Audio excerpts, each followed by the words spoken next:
Okay, so what we are looking at in this sort of mini unit, unit 5B, is integration of inverse trig functions. Now, we've already done derivatives of inverse trig functions. This was back in, I want to say, unit 3 when we looked at these. Okay, so the derivative of the arc sine is u prime over 1 minus u squared. The derivative of the arctangent is u prime over 1 plus u squared. Remember, u always represents some sort of algebraic expression.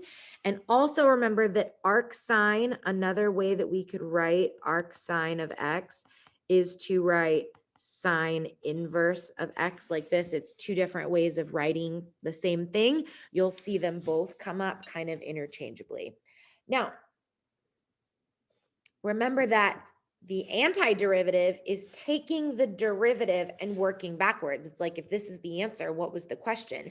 So the integral rules for inverse trig are going to be looking for those similar patterns and working backwards to get back to the arc sine or the arc tangent or whatever it may be, okay? Let's start by looking at derivatives to remind ourselves of how this is going to work. So the derivative of the arc sine of 2x, the u is the inside piece. That's going to be, in this case, the 2x. So the rule is, if we look up here, u prime over the square root of 1 minus u squared. So this is going to be the derivative of 2x, which is 2, over the square root of 1 minus 2x squared, which is going to be 4x to the second. And that's it. That's the derivative. So go ahead and take a second to try arctangent of 3x. We're doing derivatives right now. All right. So again, here the u is 3x. So u prime is going to be 3 over 1 plus u squared. So that comes out to 9x to the second. So there's our derivative. So again, when we see a fraction that kind of follows this pattern, that's how we know that we want to work backwards using an inverse trig. Also, u substitution is not going to work on these sorts of patterns. So when u substitution doesn't work, that's a good clue that you want to try one of these inverse trig. Now, what's really important to notice about this is we have, when we're working backwards, we have both a squared and u squared. A always represents a positive constant.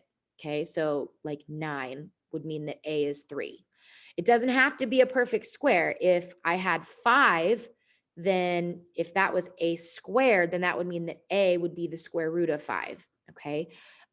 Also, notice the order on these. Now, just like with derivatives, we said you need to make sure you have memorized arc sine and arc tangent. I would say the same is true for integrals, okay? Arc tangent is definitely the one that comes up the most often, but you will certainly see arc sine as well. What you are looking for, if there is a square root, it's either going to be arc sine or arc secant.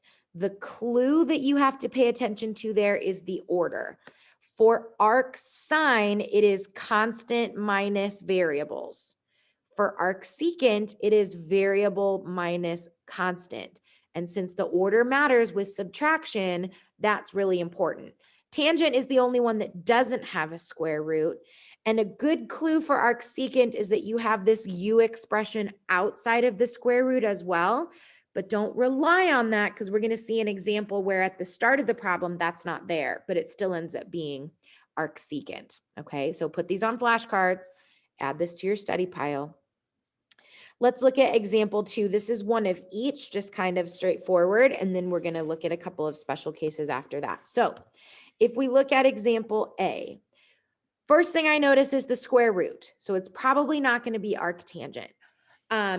Also, think about if you were to try u substitution, because if you're really paying attention, your gut is going to say, wait, there's an inside and an outside here. Now, don't write this down because this is not correct, but if I let u equal 4 minus x squared, then that would make du equal to 2x dx. Well, there is no way for me to get the x that I need in the numerator. Now you could start manipulating, divide by negative 2x. That doesn't work because that asks for an x in the denominator now. Doesn't work. You could try substituting with u, but to solve for x, because of the squared, we're going to need a plus or minus. So u substitution is just really not working here. Okay. So that's how I know I want to try to go for one of my inverse trig rules. I see that this follows the pattern of a squared minus u squared, constant minus variable, tells me this is probably going to be arc sine. Okay. So if a squared is 4, that tells me that a is 2.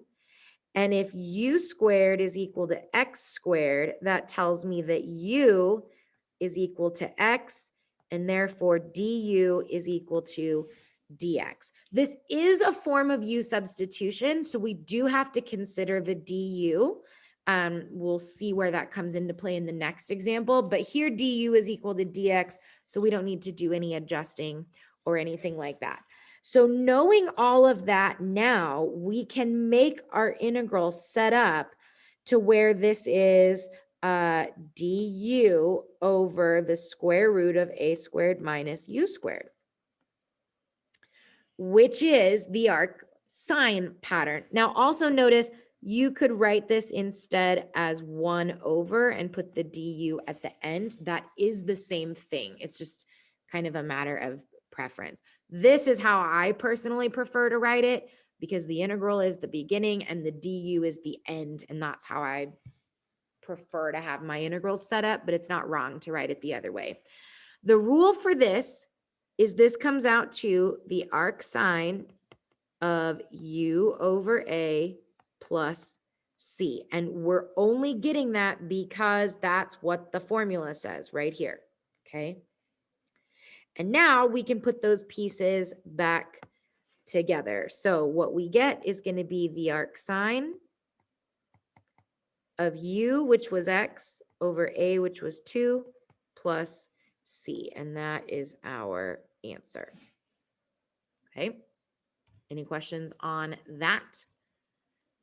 Now, these are a little bit weirder than a typical u substitution problem because they just fit a formula. So you could certainly go straight from gathering this information right to plugging it in. You don't have to necessarily rewrite it in terms of a's and u's, but I think it does help while you're getting the hang of what we're doing. Okay, let's look at B.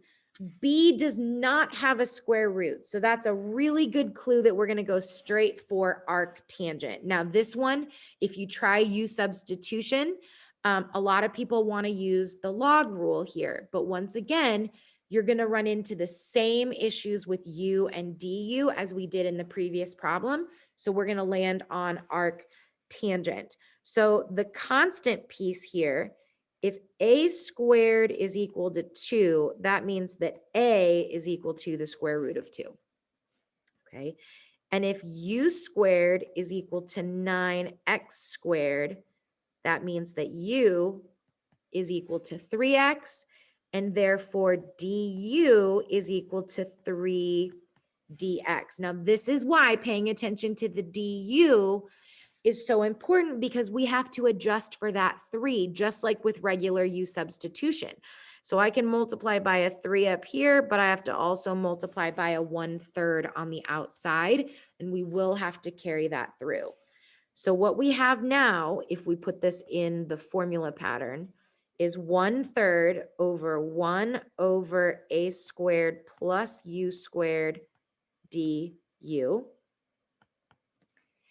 And the rule for that is 1 over a times the arc tangent of u over a plus c. And again, I only know that because I memorized it.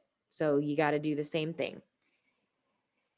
And whoops, we also need to multiply this by 1/3 because of the 1/3 outside the integral. Make sure you don't miss that. I keep forgetting that. Okay, so now we can plug the pieces back in, and the answer we get is going to be 1/3 times 1 over the square root of 2 arc tangent of what's u? 3x over the square root of 2 plus c, and we can combine these right here. So we get 1 over 3 root 2 arctan square root 3x over 2 plus c, and that is our answer. Any questions? All right, the only one we haven't done is arcsecant, and it is down there below. So go ahead and see if you can figure this one out. I'm going to give you a minute to think about C before I go over it. Okay, I'm going to give you a couple hints before you get too far on this one. So we've already established that this is probably going to be arcsecant. So in this case, u is going to be 2x because 4x squared is u squared. That means that du is equal to 2dx, and then a in this case is 3. Here's what's weird about this one. We need for this to be u. So that piece is missing a 2. Usually we have to deal with that with the du, which we also have to do here. I can multiply by 2 in the denominator as long as I multiply by 2 over 1 on the outside. But I also need a 2 on the top for the dx, which I'm allowed to multiply by as long as I also multiply by 1/2 on the outside. So do you see that that just washes out? We can put the 2 over 2 inside, and that gets us all the pieces that we need. Now, the formula for arcsecant is 1 over a times the arcsecant of the absolute value of u over a plus c. It's very similar to arctangent, but you just need the absolute value. And so now we can go ahead and plug in the pieces because we know everything. We already have adjusted our integral. We know we don't need anything on the outside. So the answer is going to be 1 over 3 times the arcsecant of the absolute value of 2x over 3 plus c. So this is what I mean about this being more like a formula than typical u substitution. You can jump straight to the answer as long as you know where all the pieces need to go. But notice, like in the previous one, we still ended up having to adjust for that 1/3. So it did affect the value that went in the front. So just always kind of keep an eye out for that. Does anybody have any questions on like the general way that we would apply these rules? Because now we're going to look at a couple of weird cases. Okay, feel free to turn on your mic at any time. All righty, example 3. This is where you have to pay attention to kind of the nuance and the details of these scenarios. Once again, you could try using u substitution here. It's not going to work. So that tells us a couple of things. If this is going to work, it's going to have to be one of our inverse trig rules. Now, a big clue here as well is 1, the square root. It's either going to be arcsine or arcsecant if it's going to work. And 2, the fact that this is e to the 2x, an even exponent always represents a perfect square. So e to the 2x is e to the x squared. So this is a u squared minus a squared situation. The order matters. You may look at this and think arcsine because it's just a square root and nothing outside. But if we go back to our formulas here, arcsine has to go variables, or sorry, let me try that again. Arcsine has to go constant minus variable. That's not the order that we have. Arcsecant goes variable minus constant. And that is what we have happening here, variable minus constant. The problem is we don't have the u on the outside of the square root, but let's go ahead and start with what we have and what we know and see if that takes us anywhere. So in this case, u would be equal to e to the x. That means du is e to the x dx, okay? And then a in this case is just going to be 1 because 1 squared is 1. Alrighty, so I have the u. The du is a bit of a problem, okay? I need an e to the x in the numerator to be able to swap this out, and that we don't have. So this is where we have to kind of go back to the drawing board and think, okay, how else could I rearrange what I have with these two relationships, u and du? So since I can't make a direct substitution with du, let's try substituting for dx instead. So let's get dx by itself. If I divide by e to the x on both sides, then I get dx is equal to du over e to the x. Now, I don't like this because this has got a mixture of x's and u's, but we know that e to the x is equal to u. So we could rewrite this to say du over u is equal to dx. Now that, let's see what happens when we plug all of that information in. When we take all of this, now we get the integral of du over u times the square root of u squared minus a squared. And that is arcsecant. This comes out to 1 over a times the arcsecant of the absolute value of u over a plus c. And now we just need to plug in all of the values. So the answer that we're going to get is 1 over 1, so that's just 1, times arcsecant of the absolute value of e to the x. Well, e to the x is always greater than 0, so we don't actually need absolute value here, and it's just over 1, and then plus c. So that one's not as obvious when you start. This is why the order of what's inside the square root is really important when it comes to arcsine and arcsecant. Any questions there? All right. Example 4 is weird for another reason. So this one, again, your initial instinct might be to do u substitution. That does not work here, and I will show you why. Don't write this down because it's wrong. If I let u equal 4 minus x squared, then du is equal to negative 2x dx. Okay. Oh, this integral doesn't even have a dx on it. It's supposed to. That's a typo. This on the top has x plus 2 dx. The dx belongs to both the x plus 2, both parts. So there's no way that we can just like add a 2 in here and make that happen. So we don't have anything that is going to work here. That's like an x dx plus 2 dx. So we don't have the second part. That's why u substitution in its current form will not work. This also does not match one of our trig rules just quite yet because of that plus 2 in the numerator. But what we often forget is that we can uncombine with a common denominator whenever we want. We did this a lot with verifying trig identities last year.